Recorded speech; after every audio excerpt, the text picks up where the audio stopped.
So we've got a lot of different things to talk about today, but the two main things to start it off is, first of all, Yoshi yesterday at 8:46 p.m. randomly in Discord confirmed that the update is still going to be this month. So I know that there's been some rumors that the update was going to be delayed again or things like that. So we know it's still planned at least for this month, right? Nothing 100% confirmed. And also Yoshi said that they'll let us know when it's a few days away. So with that information, we can kind of theorize that, well, the update's probably not going to be this week. At the time of this recording, we're recording on January 13th, so it's Tuesday. And since he said they would let us know when it's a few days away, I think it's pretty likely that it's not going to be this week. And so I think for, any update copium, it's going to be probably the week of the 18th or the week of the 25th. We'll see. But today, the juicy topic we're going to talk about is the urn, the objective that has been in the game for pretty much the existence of the game. And everybody loves to ignore. Maybe you love to ignore it too, considering you play 7. And I know 7 players don't like to do the urn. Dude, all right. So it's funny because I actually love the urn. I used to love it more as 7 when, move speed wasn't restricted carrying the urn and you could just zoom across the map with it more. But uh, I think nowadays, being in a side lane, as the 10-minute mark is approaching, especially if your team's behind, man, this is one of those things where you're like, man, we're losing my other lanes. How can I have impact as a carry? Run that urn, baby. That thing is worth so much value. That early comeback gold at or comeback souls at that 10-minute mark can be a massive way to like get your team back into a game. I Yeah. think the urn it's a complex topic. It's been through a lot of iterations. I mean, if we look back at some of the previous urns and how they played out, like where they were, like God, the one that was above mid boss. There's it's been improved. I would say it's definitely better than it has been. But it is an objective that it begs the question, like, how can it get better? Is it fun and interactive? And why is it that people don't do it? Like you say, like, why do people constantly just ignore Yeah. urn? I can't tell you how many times I've seen an urn spawn. It just sits there and then it just moves to the other side of the map, and it's still just going to keep Yeah. doing it, bouncing back and forth. Yeah. I mean, for those of you that don't know, I coach people one on one, right? I do quite a bit of that. I've coached probably, I don't know, 350, 400 people, maybe more at this point. I So have kind many. of lost count. But out of all the people that I've coached, like there are so many players that just ignore the urn. And even in my games, like it can still be hard to convince people to do the urn. And Valve has buffed the urn many times to kind of be like, hey, like guys, like run this thing. It's like the only objective other than like walkers, other than mid boss. So people should be really incentivized to run it, and yet people don't really do it. Now, why is that? Is it because the urn is unfun? And I think this is where we kind of need a little bit of community help, right? Because obviously my perspective is very biased, and I'm not the average player, and so I don't know why people don't run it a lot, right? So I'm curious from you guys in the comments. Let me know, do you not run the urn because of what I call urn PTSD, which is like you've tried to run the urn, it never works, your team just abandons you, and then you're like, well, screw this Never urn, I'm doing not that gonna run this. again. Or do you just like don't think about it much? Like what's the reason that so many people ignore it? I'm curious, and maybe you have a little insight on that, rkryptic. So what do you think? I think the PTSD is real with the urn. Like, everyone has ran the urn and been like, guys, let's run urn, let's run urn. And they get to the other side of the map, the entire enemy team is ready, and your team is like jungling on 2. Then you die, you feed the urn, the enemy team Yep. gets it, and then you get flamed, right? Your whole team is like, what are you doing? Why'd you just give them the urn? And then at that point, you're just like, well, fine. I'll never touch it again. Never again. That was the one time I'm ever running urn. I think that is a real Yep. scenario that plays out more often than people think, and it's kind of it's kind of funny, but it's also sad. In the fact that, like, this is an objective that you're supposed to like work together as a team around, and I think that is where, in a game where you're predominantly queuing solo queue, I think a lot of people solo queue Deadlock, as opposed to like other MOBAs, which is a different discussion. I think a lot of other MOBAs are predominantly like party queue. But Deadlock, I think you have a lot of solo queue players, and then this creates a situation of, it's a coordinated effort, and if your team can't get on the same page, or is like refusing to get on the same page, or they're infighting for whatever is going on, it can make this objective very difficult to accomplish. So I think it's probably plays a big factor in it. The other thing too is people just love hidden creeps, man. Like at the end of the day, people just love going, shooting True. creeps, seeing these soul orbs pop up, popping the orbs. Like these are very satisfying things in the game. Gets that dopamine going. Um, and the urn, not so much. And I know the urn can give you lots of Delayed souls. gratification. Yeah, right. It's like it's instant versus like having to run this urn across the map and be like, I'm gonna Yep. get it, guys. I'm gonna get the biggest dopamine pop of the game, and then you die, and then it's Yep. not so much. Right. Okay. Yeah. I mean, there's got to be at least some truth to what you're saying. I mean, like I don't know if it people are is. just like not doing it. I mean, I feel like there's got to be some truth to it. Now, one thing about the earn PTSD, because I always try to make this podcast a little bit educational. I want you to leave the episode with at least one thing that you can improve or you didn't know about the game. So to counter earn PTSD, which is like you pick up the urn, you go to try to deliver it, and your team's just not there, and they're kind of doing nothing. What I'll say is that picking up the urn gives you agency. So once you pick up the urn, you should take relatively safe pathing most of the time on your side of the map towards the drop-off location. And if you notice, once you're getting close to the drop-off location, play on rooftops, play on safe areas. If you notice your team's not nearby, just hold on to the urn and back up, because what'll happen is that you'll be dragging a lot of enemy players, right? So you're still creating a lot of space, even if you don't get the turn in. Most likely a lot of the enemy team is going to converge on this urn area. So if your team is not coming, in theory they should be getting things out of it, right? Like they should be getting free farm basically. So it doesn't always play out this way, but it should in theory. So that's kind of the first thing. Now, the urn carrier gets silence. You are not really that fast anymore. They've kind of nerfed that many times. So you're like silence. You can't use abilities. You have a lot of resistances. You have 50% bullet and 50% spirit resist now. And you are like a little bit faster, not much faster, and you can't take teleporters and you can't take zip lines, right? So I think, to me, my theory is that this is contributing to why people aren't running the urn. Is that running the urn, it just doesn't feel as fun because your entire character is like kind of like you're kind of getting disabled. Yeah, you're just like a very watered down like creep that just has to run across the map. You're a courier, at that point. We all Yeah, have couriers in Dota. If you've played Dota, you're just this little donkey yeah, flying through the sky. Just yes, master, I'll be right there, master. Don't worry. That's it. It doesn't feel super great for sure to not be able to play your hero, but I don't know if like what the balance is to.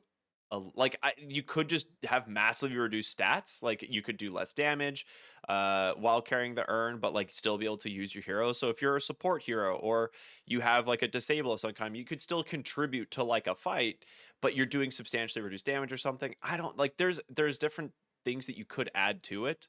Um yeah. I do agree with a lot of what you said, and I think there was a recent video from Funky. I don't know exactly what Yep.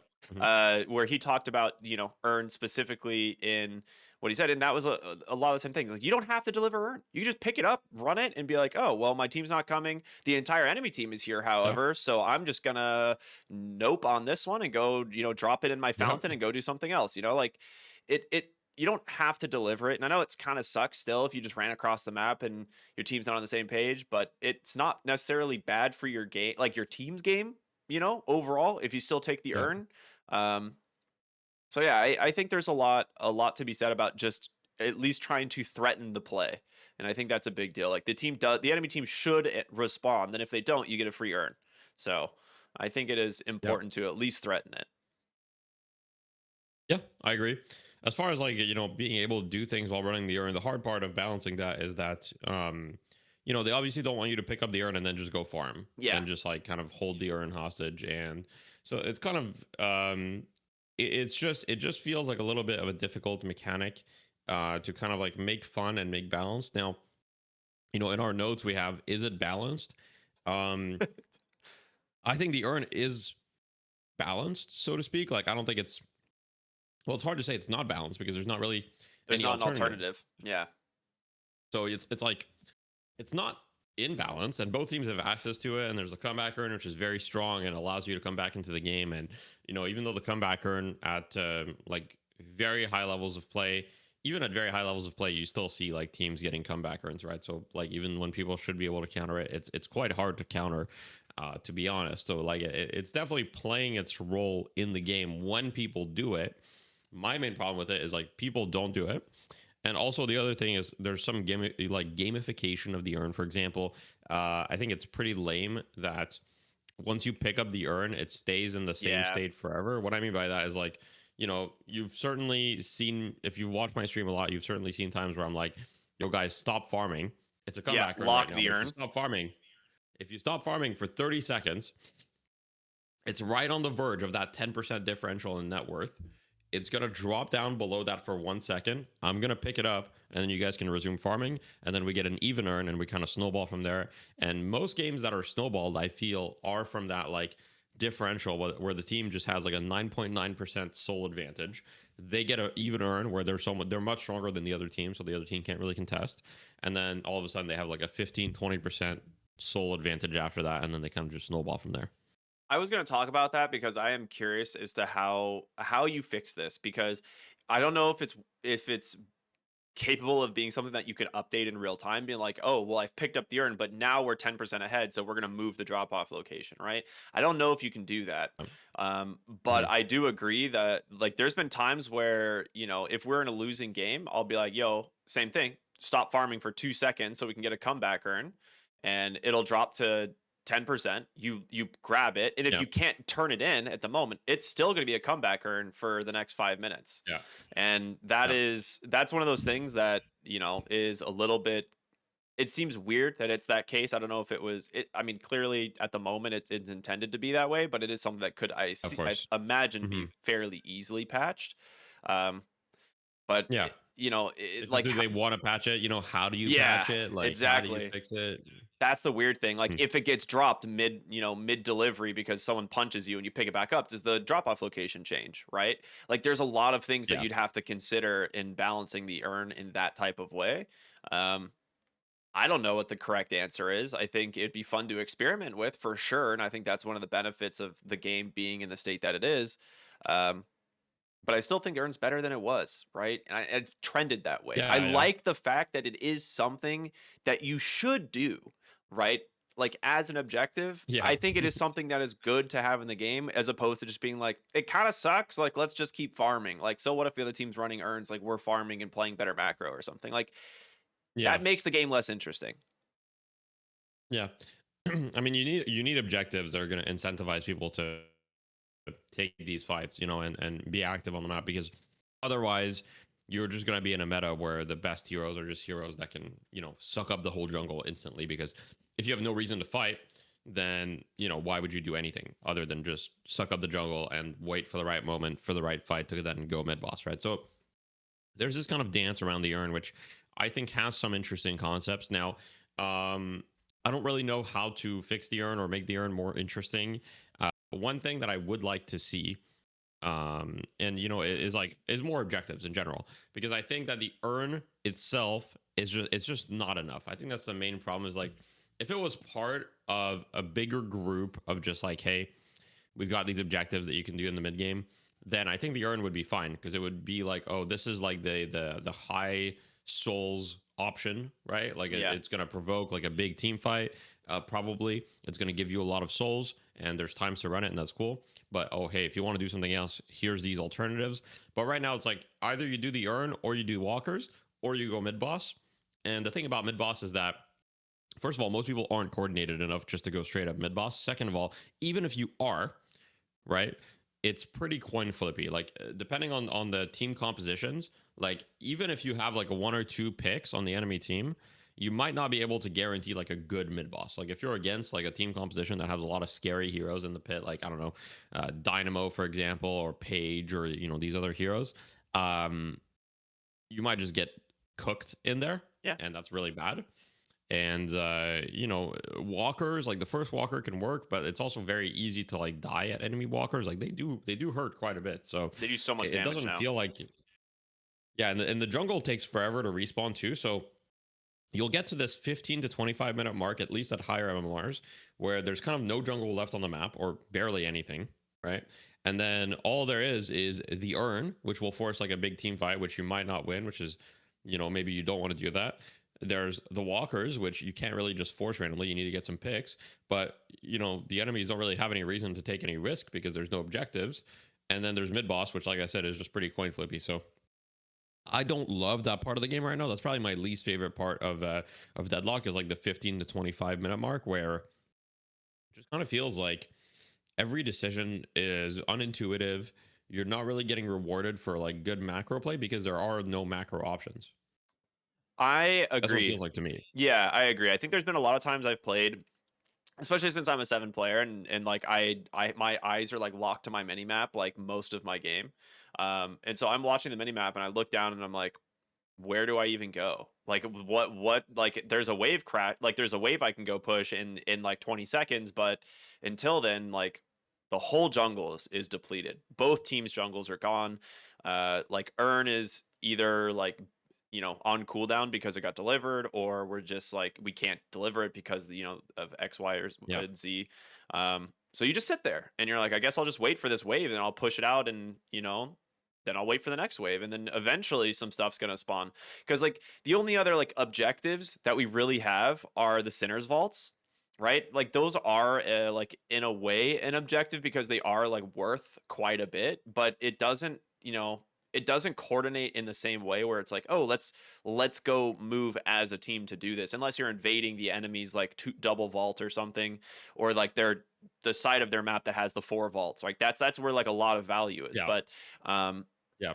that's not something that's like very well coordinated in general at any rank out. Even in the higher ranks, it's not something that you see very often. And that's an 8, the spawn time in this stuff is super late. You only get it every like once every what, 7 or 8 minutes. So It's I believe it's 6 minutes, and 6. it spawns at 8. So you get it at 8 minutes, and then if you kill it Okay. right away, you'll get it at like, I don't know, 14:30, right? Because of the time you take to kill it.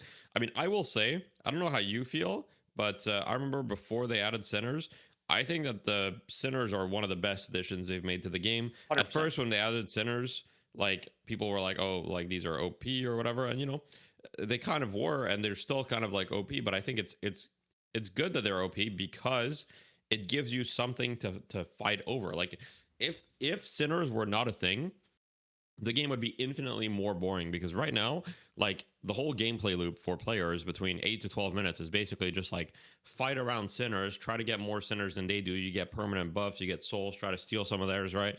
And I think that that's a cool kind of gameplay loop, because there's so many sinners on the map. There's areas where sinners are more concentrated, like the double sinners, for example, where you're going to have 4 sinners on that side of the map, right? You're going to have one besides the double, then another one next to the other lane, and then you're going to have the other side of the map, which will only have The 2. 2 centers available, right? And so right away you've got kind of like a disparity on sides of the map, which is okay. That gives you one side that's cooler to invade than the other side if you can. But also, if you can't invade that side, you can always go for the weaker side and still get a little something, Mhm. right? So there's a little bit of strategical decision making there.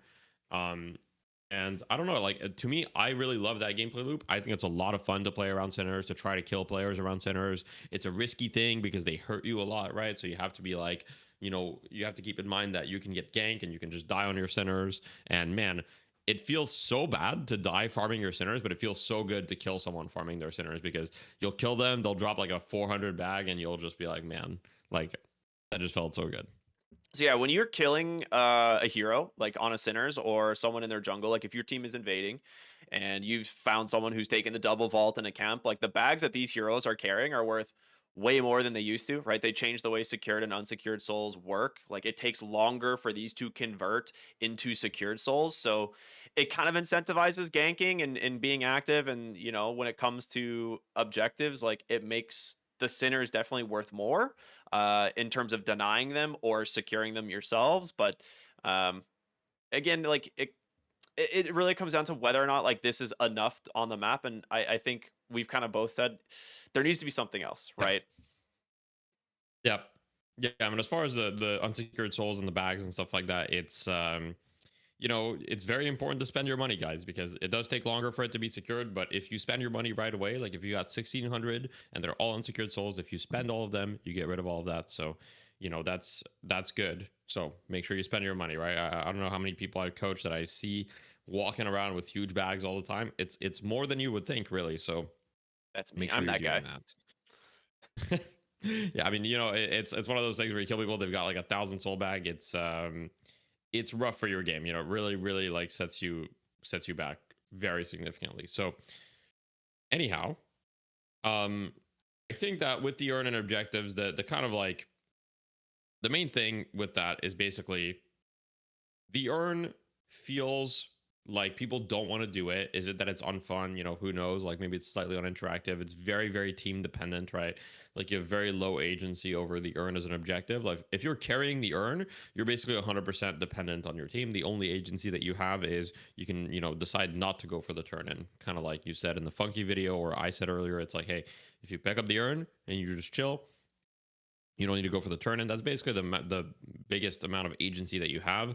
The other agency that you have is you can do these fun earn rollouts that have been getting kind of popularized, which is involve like a bunch of movement tech, mostly edge boosts. And they're not that easy to do for sure. Like I'm not really able to do it very well, to be honest. Right now, I would need to practice it.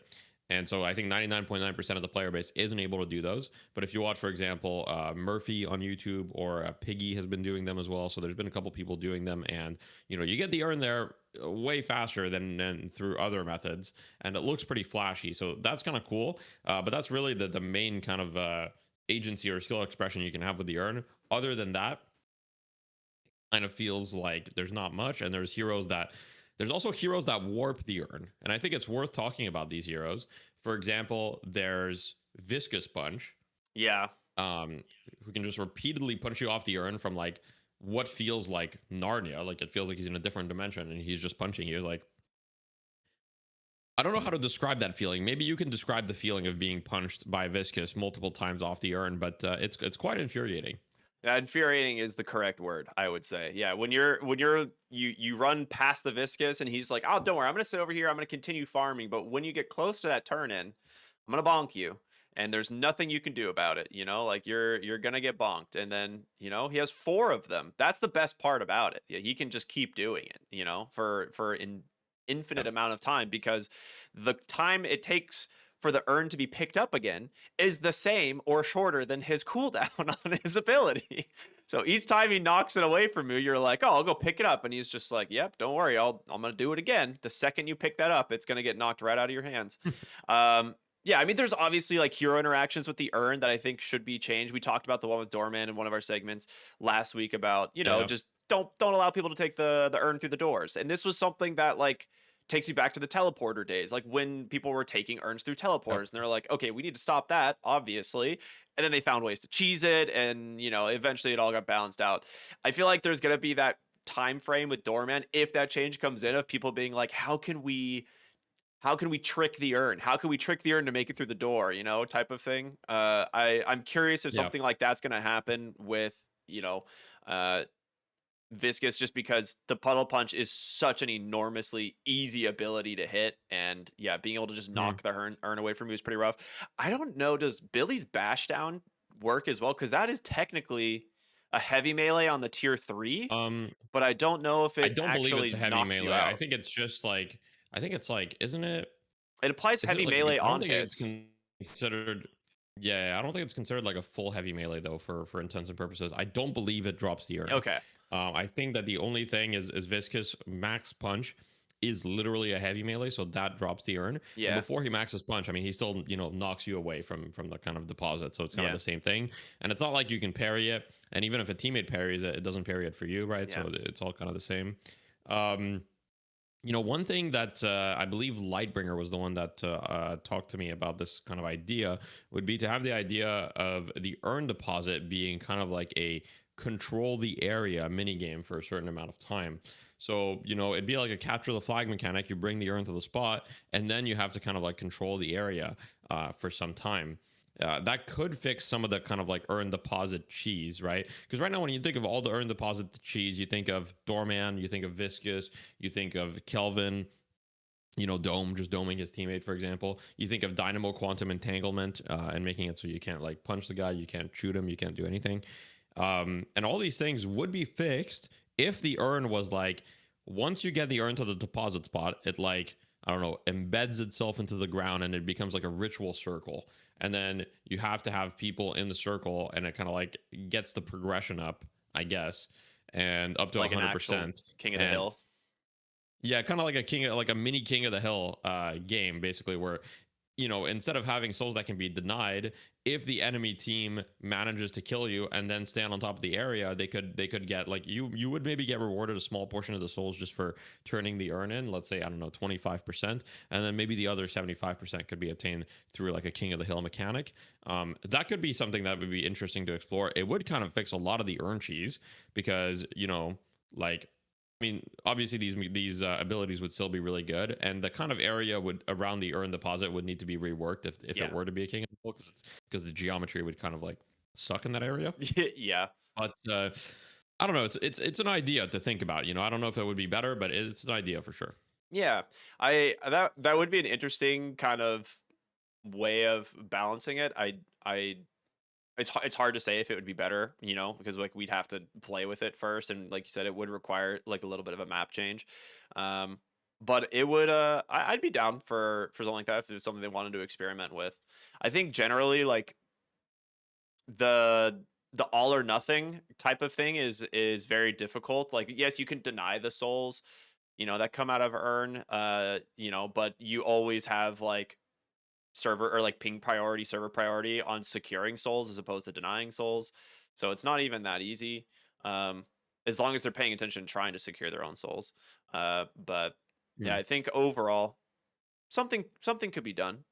I'm in terms of other objectives. I think we've talked in a previous episode, like introducing something like a mini boss or something like a from Dota we have like tormentors, like a tormentor type Yeah, objective for each tormentor, team that like rewards, the you know. dragon from League. Yeah, You yeah, know, yeah, something like that, like a secondary non-mid boss objective that teams yeah, can play for if they're behind. It gives them something that could be useful in terms of like maybe yeah, it's just another buff for heroes, or maybe it's some souls or like a temporary item. There's a yep. whole bunch of things that you can consider, and we might get there eventually. I'm sure they're it's Valve. They're going to be fiddling with a bunch of stuff, but I don't know how high on the list it is at the moment. Like we don't really know what's coming. Hmm. So, maybe they've already got a solution to this and like we're just talking, and the next time the massive patch that Yoshi talked about, we're just going to be like, "Oh, there it is. That's the fix. We did it, guys. Yeah. Congratulations." Well, I think it's nice to talk about it either way because we're in a very special spot Yeah. with Deadlock where, they're very actively working on these problems. And if you look at Dota, it's not like the Dota community has large input on the way that the game gets kind of shaped for the most part. I Yeah. would say, like, they kind of do whatever they want. And the Dota, I'm sure the Dota community had a large impact like early on when Absolutely. Deadlock was kind of like in a similar phase, when the Dota was in kind of the Deadlock phase. But what I'll say is I would love to have objectives that reward controlling certain areas of the map. Now, obviously, it could be kind of like an outpost type objective. For those of you that aren't familiar, it would be just an objective that's basically, hey, you got to go here on the spot of the map. There's an outpost. You have to capture it, which would involve probably standing in it, besides it for X amount of seconds, however many seconds you want to make it. And then once you have it captured, the enemy can recapture it, right? And while you have it captured, it could give you a variety of things. So that's kind of like where the balance aspect would come in. It could give you vision of a certain area. It could also, one idea that I had is that it could give souls to the poorest players on your team. So, for example, we already have like a mechanic that gives souls to the poorest players on your team. But it could give even more. Now, I don't know how much we want to do that, but one thing that I like more and more that I'm asking myself is like, you know, do we want the traditional idea of like a hard carry that farmed the jungle that's 10-20k souls above everybody else? Do we want that in Deadlock? We'll see. But adding more objectives and adding more things to interact with, I think they really want like supports and like people that don't necessarily spend their time farming. I think they want them to have a lot of fun and have a lot of agency in this kind of new age MOBA. They don't want people to go through the suffering that was like Dota 2 support early on. Yeah, being like 15 minutes into the game and you have one item, or that's just like boots. Like Yeah, imagine exactly. imagine being a Yeah. support in Deadlock and you have like enduring speed at like 15 minutes into Yeah. the game, right? And you're like, I'm And you just get one contributing. shot by anyone with farm. Yeah, like a carry. You happen to like walk into the wrong neighborhood and you just see like a wraith instantly kill you, and you're like, all right, well, that was fun. Like Well, that's unfortunate. yeah, I agree. I think that they have done a really good job at making every role feel like it has impact, and it is fun to play. Like I have not Yeah. enjoyed playing support more than in this. Like this is the game I enjoy playing support the most in, for sure. Because like your abilities are impactful. You're still able to find farm. You can itemize to have impact in multiple of ways. So I do think, it is it gives players an option, and I like that a lot. Yeah. I think that about sums it up for the discussion on objectives. Now, of course, there's many, many more things to be discussed until they kind of add more things to the game. I personally think that it's kind of the last missing puzzle for the gameplay of Deadlock to feel really, really good is the objective part. Yeah. I think everything else is kind of like in a good direction. Obviously, can be improved. Like the items can still be improved. There's always things there, abilities, etc. But I think that the last missing puzzle is the objective. So I hope 2026 is the year that Valve can figure it out, because I think that that's the type of stuff you need, before you go open beta. Now, speaking of open beta, let's go into Reddit, Oh. which Reddit has been basically just talking about the patch, right? Just Yeah. permanently. So usually we do this little segment where we talk about, hey, what have people been complaining about the game on Reddit, which is kind of like this fun little topic where it's like, hey, people are just complaining about gun, people are complaining about this hero, people are complaining about these abilities. But honestly, right now Reddit is basically just all patch. Like It's all patch everybody is memes, going yeah. crazy. It's all patch memes. The official Deadlock Discord is also pretty much just like going insane for the patch. So we said earlier at the beginning of the video, the patch is probably not this week, which is going to make people even more kind of ballistic. I don't want to say the patch is not this week definitively, but based on what Yoshi said, It's I looking would like say it's that not this week. Like I would, exactly. Yeah, I'd put my stocks in following weeks. yeah, exactly. So let's talk about a little bit about this update and what kind of like Reddit has been expecting. So the first thing that I'll say is a lot of people are consistently trying to kind of keep up with the leaks, look at what's coming, etc., and that's completely reasonable, completely understandable, right? You want to kind of stay up to date and you want to get excited. Like people love Deadlock, so people want to get excited about this update. People want to see what's coming. Now the only thing that I'll say is like Valve has been more communicative with this update, or not with this update, but with Deadlock, that they have been with other games. And like Yoshi even said that he's going to let us know a couple days before they release the update. So stop speculating, or like not stop speculating. Feel free to continue if you want, but like there's no need to like follow leaks to try to get like the accurate release date or whatever. Like literally, they will tell us, or he said they will tell us a few days before. So that's the first thing. Now, second thing is, I've heard some people say, hey, this patch is going to be like open beta. It's going to be the biggest patch ever, blah, blah, blah, blah, blah. And, it being the biggest patch ever would make sense given that it's been also the longest patch ever in Yeah. terms of time between patches. So that's reasonable. As far as it being open beta, let's just say that if it were open beta, I would be very surprised. I agree. Just because of how many things are left in the game. Like if you look at how many things are still placeholder assets in the game, like they would have had to do an insane amount of work to get to open beta. And that's not even considering the things that need to come with open beta, which are like player retention tools, right? Yeah. So like not only do you need more heroes, like not only do you need to like remodel a bunch of heroes, not only is the jungle all placeholder assets, a bunch of buildings are placeholder assets, like the walkers, the guardians, like all these things are probably placeholder assets, the base. And to me that's just not realistic. So if you thought this update, if you think this update is going to be open beta, I mean hold on to your copium, but I would be very, very surprised if this No, update was open beta. I completely agree. I actually think logistically it's just not a good idea to ship open beta with a massive patch, because you're bound to have problems. Like there's so many things that could go wrong when you're launching such a massive patch. It could be with hero balance, it could be with bugs and stuff in the game that like couldn't have been tested just based on pure numbers. Like there's a lot of things that could go wrong. And so to me, it like it doesn't make sense to launch open beta with like what is basically the largest patch in the last 6 months. Like if you're gonna do it, it would come afterward. Like you'd ship the patch, you do like all the polishing on it, and then you know once everything feels good, do like a couple like launch it with a smaller patch that's really just like balancing or something, or with like you said the player retention tools, because that stuff has to be in the game. You can't ship the game without a draft. You can't ship the game without hero progression. You can't ship the game without monetization. There's a bunch of stuff that has to be in the game for it to be open beta, and we've talked about that. Like it, it's not just gonna be released because they're adding, like just a couple like major things, like whatever it is that they end up doing. But um, Yeah. if that was the case, it would have come out with the last 6 hero update or something, right? Like it doesn't Yeah. really make sense. Like that was one of the biggest updates we've ever gotten, you know. But there's still a lot more that That needs to was be the, I done. mean, that was the biggest update we've ever gotten. Every update that we get, and it's starting to get a little clickbaity, but it's true. It's like Yeah, every big update that we get is the biggest update we've ever gotten. Like they've kind of outdone themselves every update, right? So we went from the 4 lane to the 3 lanes.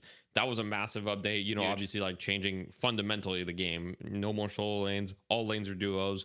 There's only 3 lanes. The map has had so many changes, so that's massive.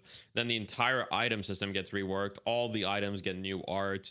Like there's so many things that got changed in that update. Like the balance of items completely got changed. And after that, we get 6 new heroes, and kind of like a huge like visual rework to the map. Like a lot of areas of the map got a massive, kind of like facelift, so to Yeah, speak.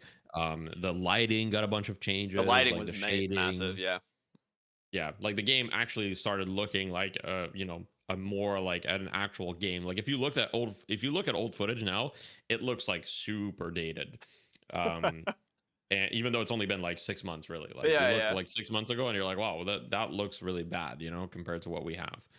And now, if they release another big update, it might be the biggest update again. And you know, that to me shows that they're definitely on a trajectory. And now the question begs, like, after this update, are we going to have to wait even longer for the next update? Like, if it's an even bigger update again? Because right now we're on day, I believe, I've been counting the days, by the Yeah, way. yeah. I think we're on day 148 since the last major update, something like that. I would need to check my stream title. That's how I keep track. But, we're gonna reach over 150 days without the major update, which that's a pretty long time for a game in deadlock state, in playtest. It's not like this is a fully, finished live service game that has a bunch of like things to keep players playing. There's kind of like nothing to keep players. It's actually kind of a miracle that players are still playing. That's like such a testament to how good the game is, right? Because if you looked at any other game that has zero player retention tools and is like a closed beta, uh, their player counts Yeah. are like maybe in the low thousands, and then you just look at Deadlock and it's still in like the top 10 most played games on Steam somehow, and it that to me is absolutely wild. Like any other studio in the world would be so stoked to have the player count that Deadlock does. And we as a community are like, man, Yeah. there's no players in this game. It's so ridiculous. And then you have like the people be like, oh, it's a dead game. And it's like, what is wrong with you guys? Like this game is doing great. Sure. We're in closed beta. We have a super active, healthy community, and like everyone is looking forward to, when the game comes out. And like we'll have to be patient. Valve is Yeah. Valve is going to release the game when they think it's ready, and not like a minute sooner. Like they're not gonna jump the gun on this. They've jumped the gun on some other games that they've released, and I think they've Yeah. learned a lot from potentially less successful launches of a couple games. But this is definitely Yeah. like their pride and joy. Like they're not gonna mess this up. Yeah, I agree. I think it's very obvious that this is kind of Valve's like favorite child, etc. We've talked about this in other podcasts, I believe. So I'm not going to repeat it too much, but like they care a lot. What I'll say is a small correction is that right now, if you look at Steam charts, Deadlock is number 70 in daily active users. So not top 10, not anywhere close to top 10, but still very good. Still very good. Like it's not bad. Okay. Especially for the state that it's in, right? Like right now we're at 26,000 Oh wow, it's dropped a little concurrent bit. player Okay. peak in 24 in 24 hours. Yeah, at its peak, like after the big hero update, it was like 60K. Now that might be top 10. I don't Yeah. know. Yeah, It that's doesn't probably really what I matter was looking much. at last time I checked. So that would make sense.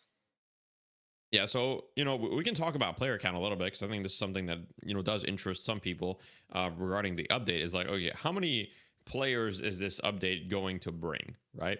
And I think it's interesting to look at because if you look, I'm looking at the numbers right now in front of me. So to give you guys an idea, in July 2025, the amount of concurrent players, the peak concurrent players that we had was 15,000. Yeah. So 15,000 was peak concurrent players in July. Then in August, it went from 15,000 to a little bit above 60,000, 62,000 to be exact. So that's an increase of 296%, according to Steam charts here. So now we have a bigger kind of like baseline where if you look in the last 30 days, the peak concurrent was 32,000 players. Now, of course, that's because of the holidays, more people were available to play, etc. But 32,000. Now, are we going to see like a multiplicative increase again of 300%? Like it could be possible, right? So It's definitely if we were to possible. see the similar increase, Deadlock could breach over 100K concurrent again, which it hasn't done uh, ever since pretty much the initial kind of like NDA was dropped in August 2024, where it peaked at 171,000 concurrent. Now, I'm not saying this to get anyone's copium up or get anyone's hopes up. I think everybody that plays the game wants the game to get popular and wants the game to have more players. A little bit selfishly because it's always fun to see other people enjoy what you enjoy, Yeah. and also you want matchmaking to be better. You want Valve to feel more motivated to put efforts into it, etc.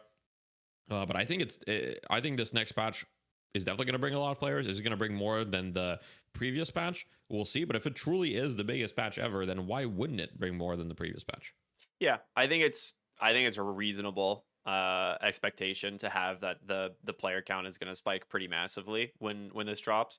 It also coincides with like a lot of streamers and stuff from other big games will be like, "Oh, cool, Deadlock's back." Like to put it into perspective, Shroud is actually a really big fan of Deadlock, but just doesn't play it because it's in closed beta, right? Like he Yeah. said it multiple times. He's like he thinks it's one of the best games he's ever played, but he's like I'm just gonna wait till it comes out, and it's he checks out every new patch. And there's a lot of other Yep. streamers that do the exact same thing, right? And that always brings Yep. more and more and more new players into the game. So I think um, Percent. it's likely to happen. We'll see the numbers. I'm gonna keep my fingers crossed, but yeah, we in terms of anything else on the new patch or stuff like that? Is there anything you really want to talk about, or should we move into the curiosity corner? Done the move into the curiosity corner. I just want to say about the new patch is that we're all really excited about the patch, I think. And, Yeah, it's a little bit harder to stay motivated playing Deadlock right now. And so, if you're not motivated, if you're not having fun in the matchmaking or whatever, just take a break. yeah, Deadlock is my livelihood, it's my job. And I've still been just like playing way less. Like I'm streaming like 4 or 5 hours of Deadlock and then hopping on Baldur's Gate. Like, I'm not burning myself out, and you shouldn't burn yourself out either. There's no point. So if you're not having fun, just, take it chill.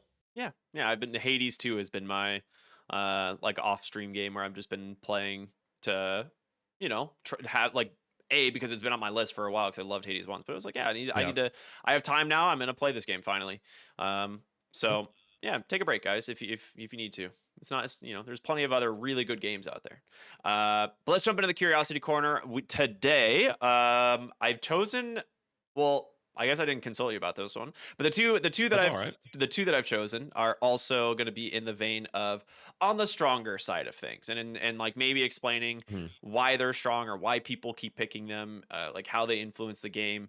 Um, and so today, the first one will be the hero, of course, and I have chosen Abrams, the detective himself, Mr. Abrams, the Blue Man, Big Blue. Sometimes, you know, Big Bluey. yeah, Big Bluey. Yeah, this guy is he's one of my absolute favorite heroes. He was the one Okay. I got into Deadlock playing. I played him a ton. The fact to the point where he's still my like third most played hero, and I have only played him like once in the last year. So it's like Abrams is, I think, one of the strongest heroes in the game. I don't think that's a very controversial opinion. I think a lot of people look at Abrams and think he is like an S tier hero, and I Yeah. can't really remember a time where he's felt weak. So I'm curious to get Mhm. your opinion on this. Is this a design? Like, is it a design flaw in a Yeah. way where he's just always viable, or is it just, they want to keep him around for the face of the game? Like, what is it that makes Abrams so strong in Deadlock? Yeah, so Abrams is he's kind of part of the original cast of heroes that are very like generalists, and a lot of them have never really been bad, Yeah. you know. So when I think of Abrams, I'll also think, now you're gonna have to bear with me because this is gonna sound crazy, but I also think Paradox. Now these heroes are not No, that's similar fair. really in any way, but they both kind of do a little bit of everything, right? Like Paradox has had times where she's just played exclusively gun. She has the bomb build. Like Paradox just has a lot in her kit. She has a silence, she has a damage amp, she has kind of like a CC ability with her like carbine, which literally stops some people's abilities altogether. If you've ever played like Calico or Shiv and you try to like dash and you get hit by a carbine as you initiate your dash, you just don't go anywhere. And then she's got swap for displacement. Now Abrams similarly just has an ability that makes him inherently tanky. He has Hmm. two abilities actually that make him kind of inherently tanky with Siphon Life and Infernal Resilience. And then Shoulder Charge is just a very, very Insanely strong, strong. crowd control ability, right? Especially in areas like mid boss. Like he is very strong at mid boss, and mid boss is kind of the win condition. So any hero that is strong at mid boss is usually going to have a place in the meta. Historically, the only hero for who that hasn't always been true has been Dynamo, and that's because Dynamo's laning stage was incredibly weak and lane mattered a lot. But nowadays, Dynamo has a place in the meta, and I would say pretty much every hero that's strong at mid boss has a place in the meta. Even Victor, I recently bumped up Victor a little bit in my tier list. Victor is also really strong at mid boss. So what I was going to say about Abrams, I don't really think Abrams, it's necessarily a design flaw, so to speak. I think it can be balanced with numbers. Now, the kind of issue, so with Mo and Krill, what they did is they took the hero, they gave it a bunch of annoying stuff, and then they kind of went, hey, you're not going to do much damage. You know, like your hero is not really going to do any damage. The only way that you can do a lot of damage on Mo and Krill is if you stack items that allow you to do damage, like for example, Torment Pulse, escalating exposure, kind of scourge. Like you stack auras on yourself, you can kind of become this like unkillable little mole that kills people through like your auras. But you know, at its base, you can't build gun on Mon Krill. Like his gun is really bad. You can't, like, your abilities don't really do a lot of spirit damage, right? So the only way you're doing damage is if you're just buying a bunch of items like Cold Front, Torrent Pulse, Scourge, Escalating Exposure, etc., that allow you to do damage by existing, return fire as well. But with Abrams, they haven't really taken that route. In fact, Abrams does a like buttload of damage. Boy hits He like a like one shots you. truck. Yeah, it's Yeah. it is a freight train that like rams you into a wall and then uses additional freight trains to hit you with it. So it's like Yeah. this dude, I was shocked when I played him again in the holiday event, and I was like, Yeah. oh, like I'm two-tapping heroes with my Yep. gun after shoulder Yep. charge. When I was like, man, this is fun. Like this is really cool. Oh yeah. Yeah, I don't know if it's just it needs to be tweaked number wise because it does feel like his gun does way too much damage. Yep. I think it does need to be tweaked number wise. That's basically my main thing about it. Is I don't think Abrams inherently has a design that's broken. You look at his abilities and they're all very simple. And in fact, like on the surface, a lot of his abilities aren't really that good, right? Like you look at his abilities and you're kind of like, oh, it's decent. Like shoulder charge is his best ability. Hmm. And then Siphon Life probably is second best. And Infernal Resilience, it's nice for sure. And then his ult is kind of whatever, right? Like his ult has times where it's good, but it's a super long cooldown, very slow animation. It does look really cool to use, but I don't think it's a huge issue. So problem with me for Abrams is just a numbers thing. Is they kind of need to make the decision: do they want Abrams to be really tanky, or do they want Abrams to do a lot of damage? And it's kind of a tough thing because I think that they really want to give people like kind of like agency in how they build their heroes, but when a hero has too many options, they just become OP and people just build them for damage. Like when a hero's kit, for example, has too much inherent survivability and he still does a lot of damage, people are just going to build him for damage like they're doing with Abrams right now. I literally watched a game the other day where Abrams just had like glass cannon and he was just killing everyone. So like, is that really how the game should be played? Is that really fun? Probably not. for people, right? Like if you're playing Haze and Abrams is doing the same amount of damage as you, you're probably not having fun. But like 3 times the health pool, you know?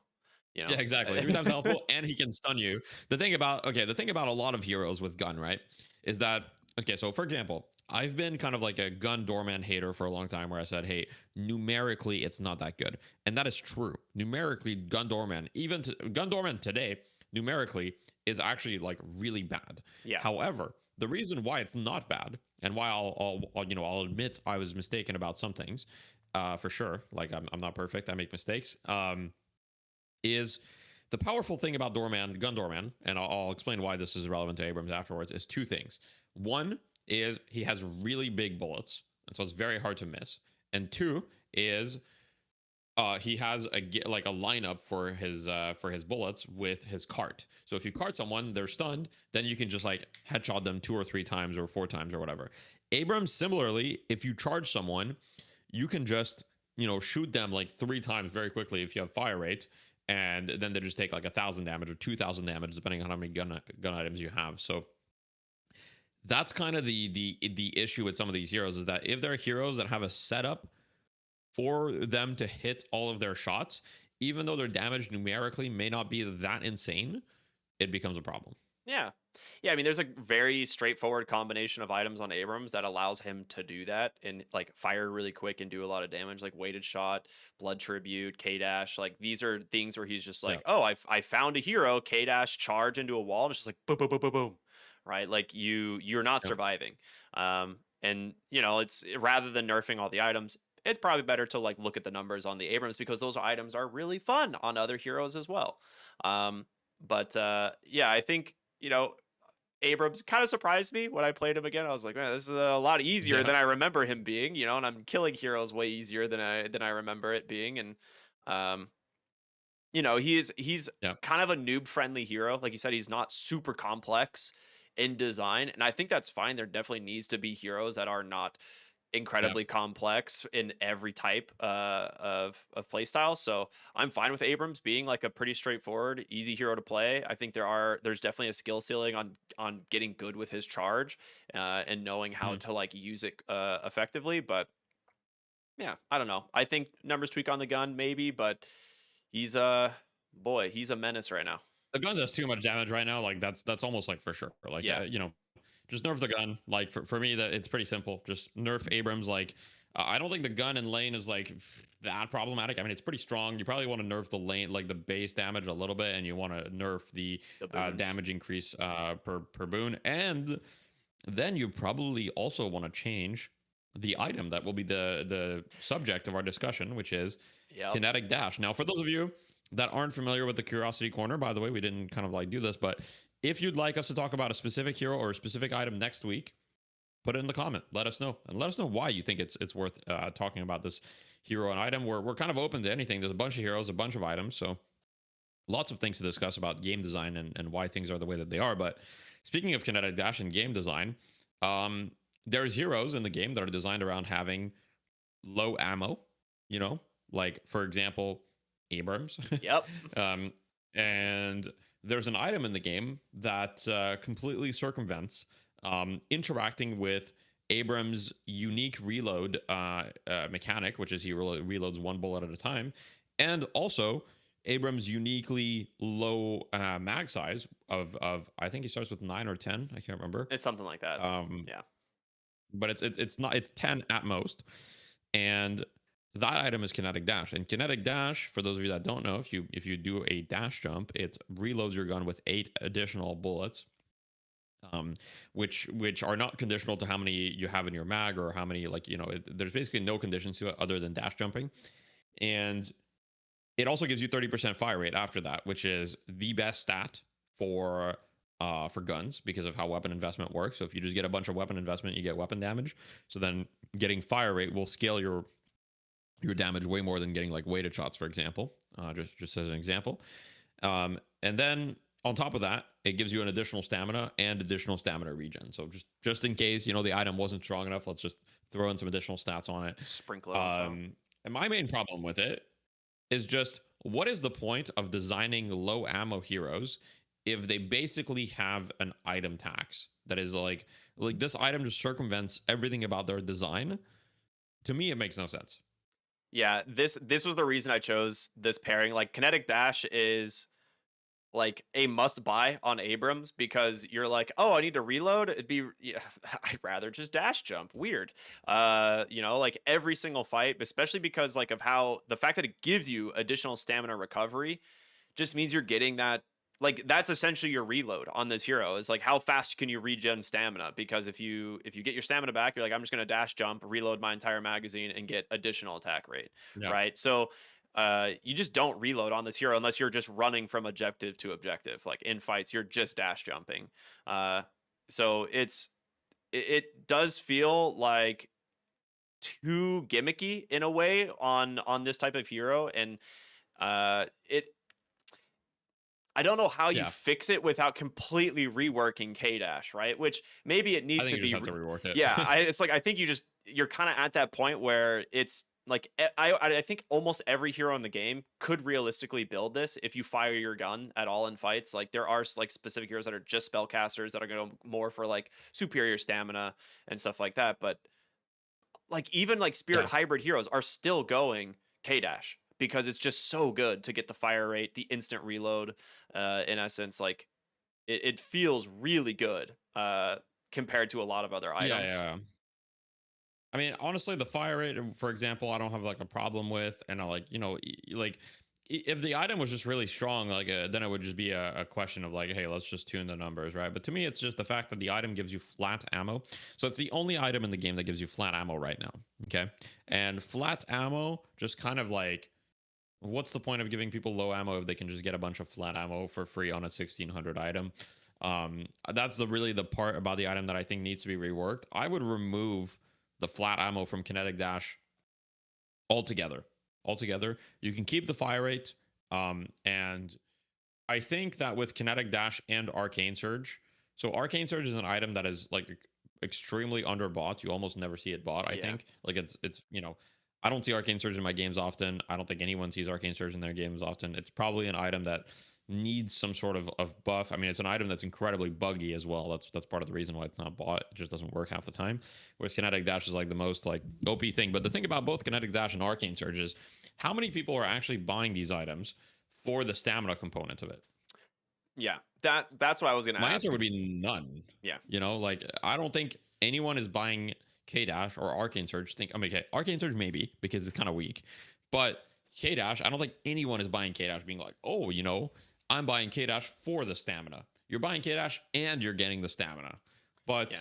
I would like for the stamina items to be a little bit more stamina oriented and perhaps have a little bit less strength, like as individual like items, especially since they're like very cheap and they upgrade from extra stamina. Like an extra stamina is just an incredible item. So overall, like K Dash just gives you way too much value, circumvents one of the core kind of game design aspects of the game in low ammo heroes, and I just don't like the way that it is. And I think the flat ammo, sorry about that, the flat ammo should be removed. I don't know what they should give it in exchange. I'm not entirely sure, but the flat ammo should be removed. So, I mean, if you talk about things you could give it, you could revert the stamina change to it, right? Like one of the things they That's did true. to nerf Kinetic Dash was the fact that these items used to make your jump dash free. So you would do your dash jump. So you do your dash, and then the jump portion was your stamina didn't cost anything, Yep. and it would had a cooldown. Yep. Just bring that back, get rid of the flat ammo, and I think the item is actually really like still something that a lot of people would consider in their builds. Or like maybe Yep. tweak the stamina regen stuff like that. I don't think you want to go Yep. too far into like the like adding things for the gun aspect of it, but getting like a free dash jump on a gun hero in every like 6 or 8 seconds, whatever you want it to be, is strong. Like that's a really strong thing to add to the game. So I wouldn't mind them toying with that idea. You could do this, Sure. it'd be better than the current iteration, I think, because yeah, the flat ammo, it feels way too good. Yeah, no, I agree. It's just not something that belongs in the game, and it also makes think about it. Like every hero that they want to add or that they want to consider has to be balanced around like the existence of this item. Yeah. Like let's say I want to make like a really cool, like I don't know. Let's say I want um I forget what the Overwatch hero is called, but like, he was called McCree originally. I know they renamed him. I don't know what they Cassidy. I think Cassidy it was. Let's say you want The like a revolver revolver guy. type hero. Okay, yeah. Yes, yes, yes. Kind of like Holiday, but like with very low, like like a little bit more like Spy, like very low ammo, like maybe like 4 or 5 shots or something, or like 6, or I'm not gonna say the number after 6 or 8 shots. Um, Somewhere in there. when you add a hero that has less than 10 ammo, essentially, or if you have any hero that has less than 10 ammo, they have to be balanced around Kinetic Dash. And I truly don't think that most of the heroes are balanced around Kinetic Dash right now. Like, I think Abrams would be a lot less oppressive if Kinetic Dash wasn't a thing, but it kind of just carries a lot of the thing. Like, you'd have to get more creative if Kinetic Dash didn't exist. Do you want to go active reload? Okay, but active reload is kind of slow because your reload's pretty long as Abrams. What about Quicksilver reload? Okay, that could be an interesting idea. You have to like get a little more creative. Right now, K Dash is just like, oh, here's everything you need. Good luck. Yeah, I agree. I like that there are a lot of items that have reload mechanics. I think there are ways to add additional reload mechanics, like add reload speed onto another item that's not just active reload. Maybe like there could be ways around it. But yeah, K Dash. Hopefully it gets tweaked. Hopefully they go ahead and look into that because I think stat wise as well. I think there was some stuff that came out from the recent um night shift where they were like, all right, here's like your most bought items, and Kinetic Dash was up there like in the top Yeah. 5, right, in terms of overall buys for the event. And Yeah. like some items you can expect to be in the top 5, like enduring speed or something. Like this is just an item that is generally good, a lot of people are going to buy. But for Kinetic Dash to be like a predominant buy, even if there's like a lot of spirit heroes in the game, um it's a Yeah. little bit weird. Yeah. Yep. I think that about sums it up for K Dash, in the sense that's about it. We're also kind of like getting on the hour mark, and we try to make our episodes, kind of around 1 hour. So Yeah.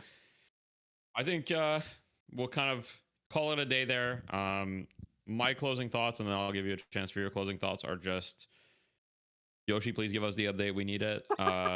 But whenever it's ready, don't rush it too much. We want like a good update, right? So I'd rather wait a week or 2 extra than have an update that's not ready. Because when the update comes out, you want to be able to play it and you want to be able to enjoy it, and you want to make sure that it's not riddled with bugs and the game is not unplayable, because that's not really any better.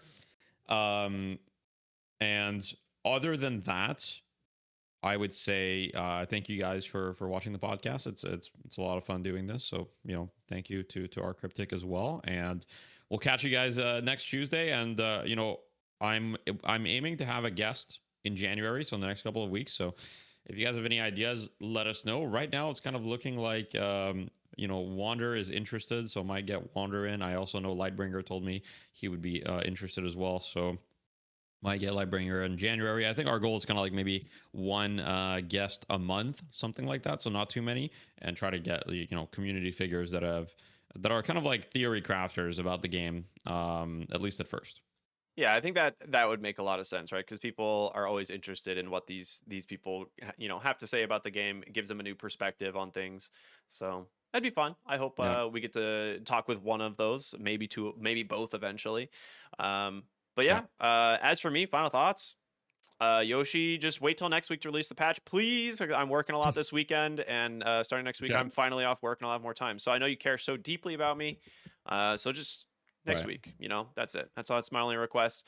But yeah, if you guys enjoy the podcast, make sure to follow or subscribe to the channels. It helps us out a ton. We have a lot of people that watch this that aren't subscribed, so it would mean a lot. But for now, we want to say thank you all so much for tuning in, as always, and we will see you next Tuesday with the 7th episode of the Bear Pit. Have a wonderful time, everybody.